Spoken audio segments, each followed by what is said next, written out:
English book story. The story of cricket. Sport is an integral part of a healthy life.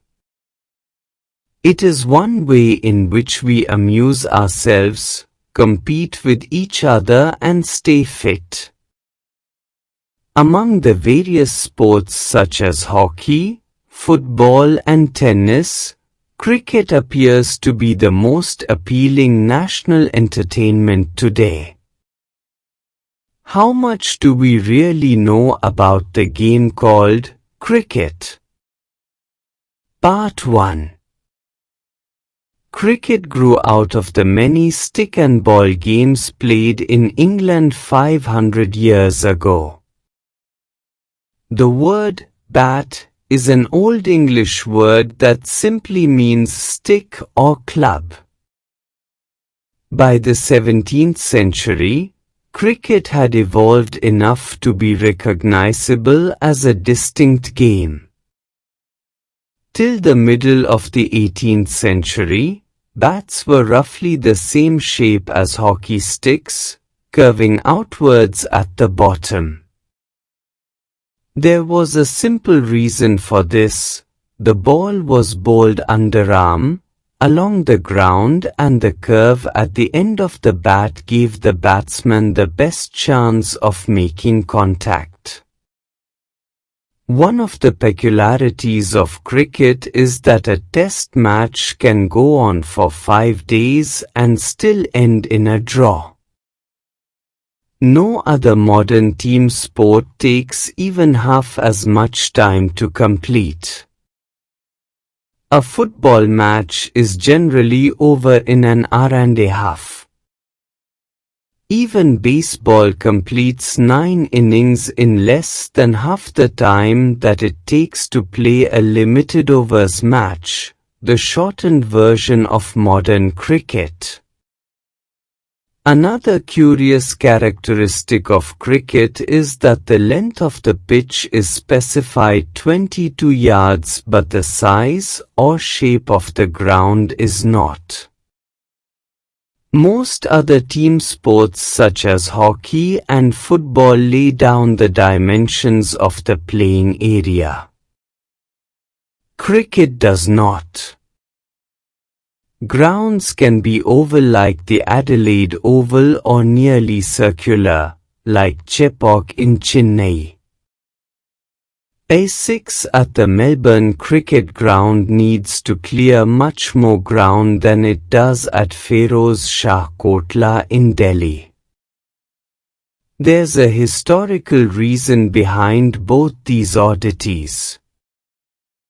Cricket was the earliest modern team sport to be codified. The first written laws of cricket were drawn up in 1744. They stated, "The principals shall choose from amongst the gentlemen present to umpires, who shall absolutely decide all disputes. The stumps must be 22 inches high and the bail across them 6 inches.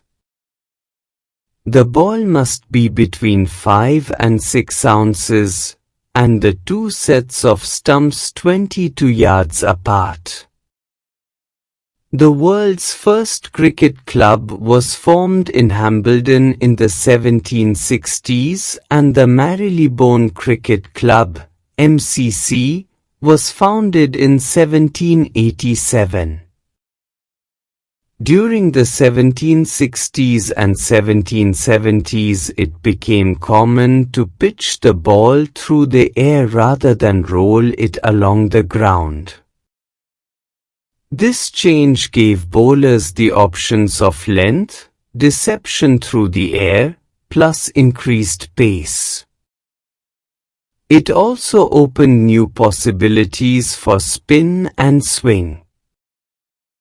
In response, batsmen had to master timing and shot selection. One immediate result was the replacement of the curved bat with the straight one.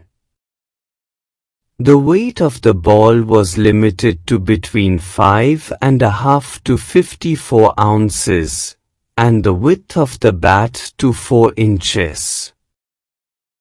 In 1774, the first leg before law was published.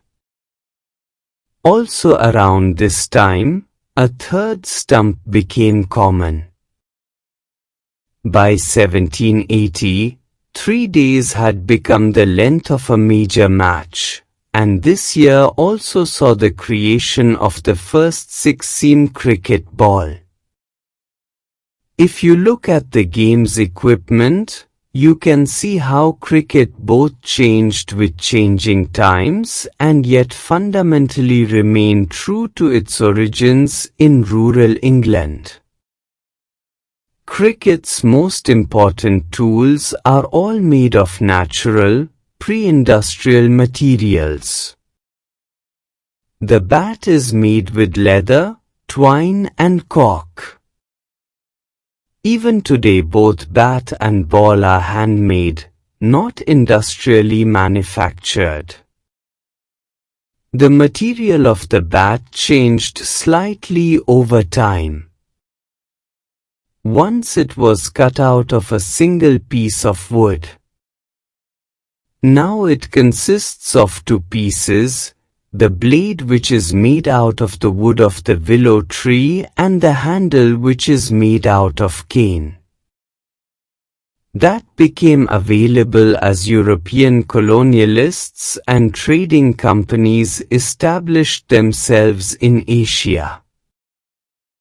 Unlike golf and tennis, cricket has refused to remake its tools with industrial or man-made materials. Plastic, fiberglass and metal have been firmly rejected. But in the matter of protective equipment, cricket has been influenced by technological change.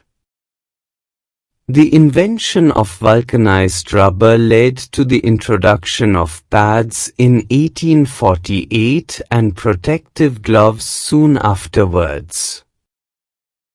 And the modern game would be unimaginable without helmets made out of metal and synthetic lightweight materials.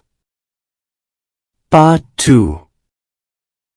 The origins of Indian cricket are to be found in Bombay, and the first Indian community to start playing the game was the small community of Zoroastrians, the Parsis.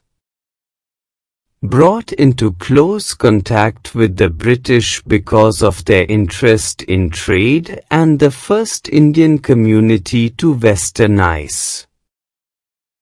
The Parsis founded the first Indian cricket club, the Oriental Cricket Club, in Bombay in 1848. Parsi clubs were funded and sponsored by Parsi businessmen like the Tatas and the Wadias. The white cricket elite in India offered no help to the enthusiastic Parsis.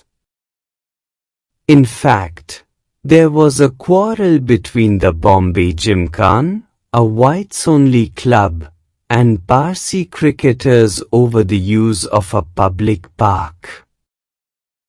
The Parsis complained that the park was left unfit for cricket because the polo ponies of the Bombay Gymkhana dug up the surface. When it became clear that the colonial authorities were prejudiced in favor of their white compatriots, the Parsis built their own Gymkhana to play cricket in. The rivalry between the Parsis and the Bombay Gymkhana had a happy ending for these pioneers of Indian cricket. A Parsi team beat the Bombay Gymkhana at cricket in 1889, just 4 years after the foundation of the Indian National Congress in 1885.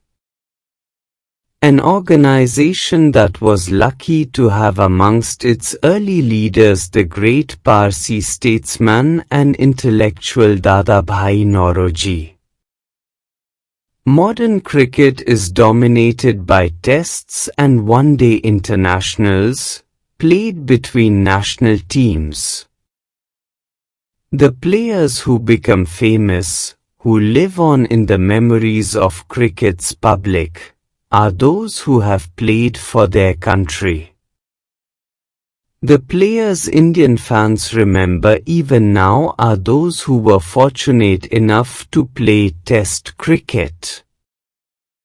C.K. Naidu, an outstanding Indian batsman of his time, lives on in the popular imagination when some of his great contemporaries like Palvankar Vitthal and Palvankar Balu have been forgotten. Even though Naidu was past his cricketing prime when he played for India in its first Test matches against England starting in 1932. His place in India's cricket history is assured because he was the country's first Test captain. India entered the world of Test cricket in 1932, a decade and a half before it became an independent nation.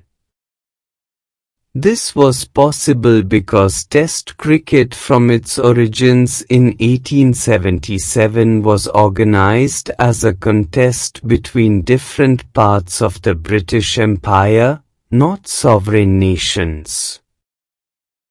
The first Test was played between England and Australia when Australia was still a white settler colony.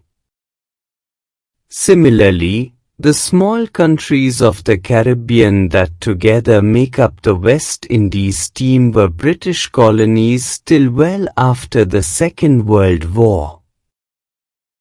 Part 3.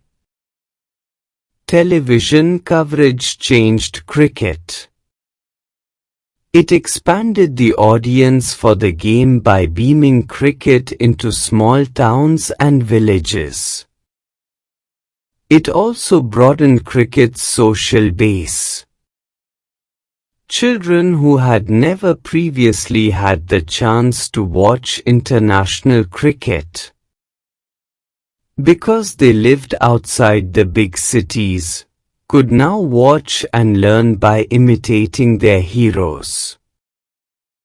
The technology of satellite television and the worldwide reach of multinational television companies created a global market for cricket. Matches in Sydney could now be watched live in Surat. Since India had the largest viewership for the game amongst the cricket-playing nations and the largest market in the cricketing world, the game's center of gravity shifted to South Asia. This shift was symbolized by the shifting of the ICC headquarters from London to tax-free Dubai. 150 years ago, the first Indian cricketers, the Parsis, had to struggle to find an open space to play in. Today, the global marketplace has made Indian players the best paid, most famous cricketers in the game, men for whom the world is a stage. This transformation was made up of many smaller changes, the replacement of the gentlemanly amateur by the paid professional. The triumph of the one-day game as it overshadowed Test cricket in terms of popularity, and the remarkable changes in global commerce and technology. Have a good day, see you in the next video, thanks.